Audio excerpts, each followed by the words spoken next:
um experimento foi feito com ratos na década de 50 e foi realizado na tentativa de provar que a humanidade deixaria de existir se acontecer um grande aumento de pessoas no mundo. O experimento também foi considerado perigoso pela comunidade científica e, ao mesmo tempo, um dos mais assustadores da história, porque trouxe resultados inacreditáveis e, mesmo repetido várias vezes, o resultado parecia ser o mesmo. Fala galera, eu sou o Sami e bem-vindo ao Mentalmente Geek. Conheça agora o experimento chamado Universo 25 ou Utopia dos Ratos. Em 1954, John Carl, pesquisador e especialista em comportamento animal, começou a trabalhar no laboratório de psicologia do Instituto Nacional de Saúde Mental. Ele decidiu refazer pela 25ª vez o experimento que ele dedicou grande parte da sua vida, só que dessa vez focando em como os roedores se comportariam em um ambiente totalmente controlado. O projeto foi chamado por ele mesmo de Utopia dos Ratos, pois os roedores remontavam um tipo de estrutura social que os homens jamais alcançariam. O objetivo principal do cientista era analisar os efeitos da densidade populacional e as consequências causadas com base nos padrões do comportamento dos ratos.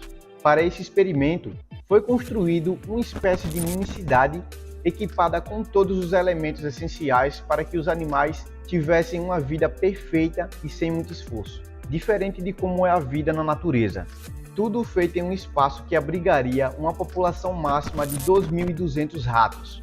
O experimento então começou com 4 pares de ratos saudáveis que foram soltos para dar início à nova sociedade. Nos primeiros 104 dias, identificado como fase de estrutura, os animais se ajustariam ao habitat e construiriam seus ninhos. Quando a fase de exploração começou, em que os animais se encontravam e reproduziam, a cada 55 dias a população passou a dobrar de tamanho, do paraíso ao inferno. Em 315 dias, o experimento tinha se tornado um verdadeiro inferno, com uma população de 120 ratos. Carl percebeu que os ratos de baixa hierarquia, que eram tímidos e passivos, começaram a interromper o acasalamento quando se viram rejeitados pelas fêmeas. Sem terem mais um papel na sociedade, eles se afastaram dos grupos e somente comiam, dormiam e às vezes brigavam com os demais marginalizados. Os machos dominantes adotaram um comportamento muito agressivo, atacando os demais e os provocando sem nenhum motivo. Alguns mudaram de gênero, se tornando homossexuais, por exemplo. Chegavam até outros grupos que atacavam as fêmeas e compravam qualquer rato, independente do sexo. Por vezes também, os dominantes lançavam episódios de violência que terminavam em canibalismo, e mesmo havendo comida o suficiente para todos. Enquanto os machos abandonavam seus papéis naturais dentro da colônia, as fêmeas tiveram que cuidar dos seus ninhos por conta própria. Por isso, adquiriram um comportamento agressivo, que acabava sendo direcionado em forma violenta contra os próprios filhotes. Algumas chegaram a abandonar as ninhadas, gerando uma taxa de mortalidade de 90%. O pesquisador definiu como fase de inércia devido ao colapso de papéis sociais e aglomeração excessiva. A insanidade social. Em 560 dias de experimento, os roedores perderam a capacidade natural de agir como ratos. Assim, foi concluído que a mudança seria permanente, chegando a uma taxa de mortalidade de 100%. Então, John declarou que a colônia entrava em uma fase de morte. Dessa forma, o Universo 25 se aproximava da sua extinção.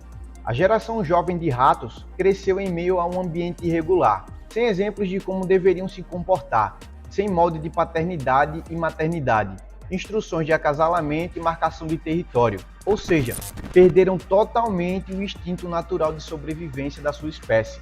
Eles apenas comiam, bebiam e se limpavam.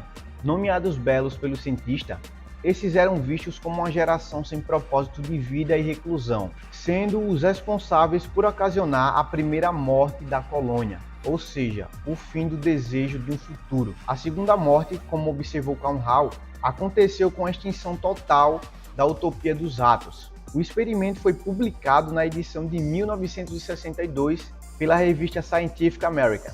E apesar de ter recebido muito apoio da comunidade científica, O estudo de Cowhall também foi questionado e classificado como perigoso. E o que nós podemos aprender com tudo isso? A conclusão do cientista foi que os ratos, assim como os seres humanos, precisam ter uma identidade formada e um propósito de vida definido dentro da sociedade, e que os estímulos como estresse, ansiedade e instinto de sobrevivência tornam necessário o engajamento na sociedade. É importante que cada indivíduo tenha e assuma seu papel na sociedade. Sem isso, corremos um grande risco. Mas agora me diz aí nos comentários qual a sua opinião sobre isso. E deixe um like no vídeo e se inscreva no canal para acompanhar mais vídeos interessantes. Agora escolha um dos vídeos que eu te recomendo aí na tela e até mais!